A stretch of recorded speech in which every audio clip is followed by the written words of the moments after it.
Ang scooter ay malakas sa bentahan dito sa Pilipinas mga idol, lalo na sa mga extra features at mga futuristic na disenyo na hatid nito. At syempre makakatulong sa pang-araw-araw na gawain.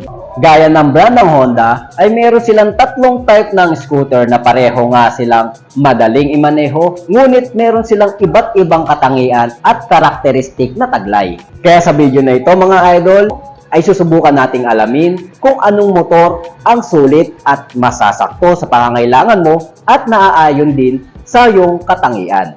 Welcome to Haju Motovlogs. This is Honda Click 160, the ADB 160, and the PCX 160. And this is a simple comparison and quick review mga idol. Let's go!